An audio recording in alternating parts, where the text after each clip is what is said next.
សូមនមស្ការចំពោះប្រជុំ3នៃព្រះត្រៃរតន៍ដោយសេចក្តីគោរពជ្រះថ្លា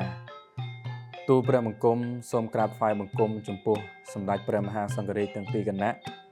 សម្ដេចព្រះសង្ឃនាយកសម្ដេចព្រះសង្ឃនាយករងសម្ដេចព្រះរាជាគណៈគ្រប់ឋានានុក្រមជាទីគោរពសក្ការៈសូមចម្រើនពរចំពោះញោមញាតិគ្រប់មជ្ឈដ្ឋានក្នុងព្រះបរមនាមសម្ដេចព្រះចាតិកាព្រះគ្រូសូត្រស្ដាមឆ្វេងមន្ត្រីសង្ឃគណៈកម្មការអាចារ្យនិងពុទ្ធបរិស័ទចិត្តឆ្ងាយបានរួបរวมគ្នាកសាងជួសជុលព្រះវិហារទាំងមូលខ្លងទ្វារដែកស្មិតផ្លូវក្រាលកៅស៊ូខ្លងទ្វារទិសខាងលិចដែលជាសទ្ធាជ្រះថ្លាដ៏ខ្ពង់ខ្ពស់បំផុតរបស់សម្ដេចព្រះមហាក្សត្រីនរោត្តមមុនិនាថសីហនុព្រះវររាជមាតាជាតិខ្មែរទ្រង់បានប្រោះព្រះរាជទានព្រះរាជទ្រព្យចំនួន$20,000ក្នុងការជួសជុលព្រះវិហារនិងសប្បុរសជនផ្សេងរួមមានសម្ដេចកតេប្រតិបណ្ឌិតប៊ុនរនីហ៊ុនសែនលោកជំទាវអគ្គមហាឧបាសិកាខៀវសេនាជាចន្ទោឯកឧត្តមបណ្ឌិតសៀងប៊ុនលៀងនិងលោកជំទាវអគ្គមហាឧបាសិកាមហាសទ្ធាភិរៈសិរីចរិយាហ៊ុនប៊ុនធឿនអគ្គមហាឧបាសិកាករណាសិរីសុវន្តិនីលួយកុនធីព្រមទាំងកូនចៅអគ្គមហាឧបាសិកាពុទ្ធសាសនុបឋមប៉ាងសុខានិងក្រុមគ្រួសារឯកឧត្តមកែបជុតិមានិងលោកជំទាវជុំសាមីននិងកូនចៅព្រមទាំងក្រុមវេនបិណ្ឌទាំង14វេនបានរួចរាល់ជាស្ថាពរអាស្រ័យដោយបានទូលថ្វាយប្រគេនជូនខាងលើសូមសម្ដេចព្រះតេជគុណព្រះថេរានុថេរៈឯកឧត្តមលោកជំទាវលោកអ្នកអង្គញាលោកស្រីព្រមទាំងពុទ្ធបរិស័ទសប្បុរសជិតឆ្ងាយគ្រប់មជ្ឈដ្ឋានព្រះមេត្តាចូលរួមក្នុងពិធីបុណ្យឆ្លងព្រះវិហារនិងឆ្លងសមិទ្ធផលនានា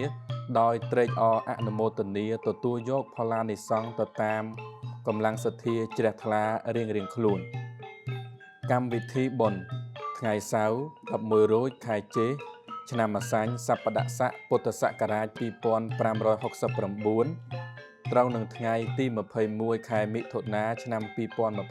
2025វេលាម៉ោង 3:00 នាទីរសៀលជួបជុំព្រះសង្ឃ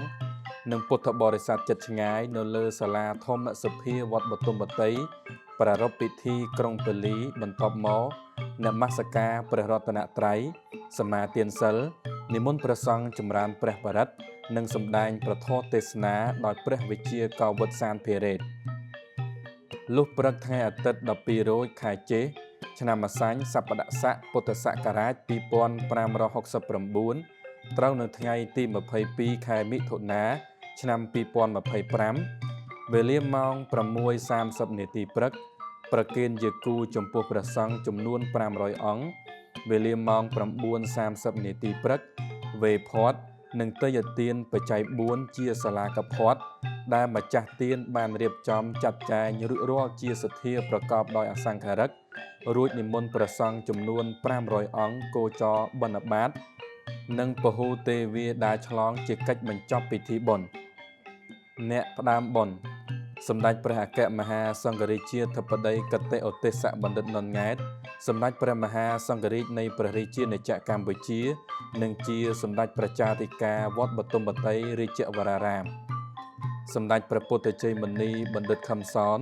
សម្ដេចព្រះសង្ឃនាយករងទី3ព្រះមេគុណរាជធានីភ្នំពេញនិងជាព្រះគ្រូសូត្រស្ដាំវត្តបទុមវតីរាជវរារាម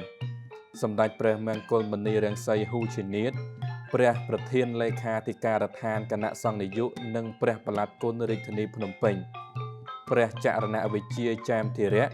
ព្រះវិន័យធរគុណរាជធានីភ្នំពេញនិងជាព្រះគ្រូសូត្រឆ្វេងវត្តបទុមវតីរាជវរារាមព្រះទេពានរៈប៉ែនសារឿនព្រះសមុគុណរាជធានីភ្នំពេញនិងជាព្រះវិន័យធរវត្តបទុមវតីរាជវរារាមព្រះខន្តិកោសលកេតនាវីព្រះលេខាធិការវត្តបទុមវតីរាជវរារាមព្រះទីបមុនីញៀនតាមបៀព្រះប្រធានការកសង្ឃវត្តបទុមវតីរាជវរារាមព្រះវិជាកោវិតសានភិរេតព្រះរាជាគណៈកិត្តិយសព្រះសង្ឃគណៈកម្មការអាចារ្យនិងពុទ្ធបរិស័ទចិត្តឆ្ងាយគ្រប់មជ្ឈដ្ឋាន ពិធីបុណ្យប្រារព្ធនៅវត្តបទុមវតីរាជវរារាមសង្កាត់ចតុមុខខណ្ឌដូនពេញរាជធានីភ្នំពេញបញ្ជាក់តយទានមួយកញ្ចប់តម្លៃ 60000 រៀលនិងបច្ច័យ4សម្រាប់ប្រគេនព្រះសង្ឃមួយអង្គចំនួន 100,000 រៀលសរុបក្នុងមួយព្រះអង្គស្មើ 16,000 រៀលសូមទំនាក់ទំនងទូរស័ព្ទលេខ 012 87 21 11 077 87 21 11 015 87 21 11 សូមអរព្រគុណនិងសូមអរគុណ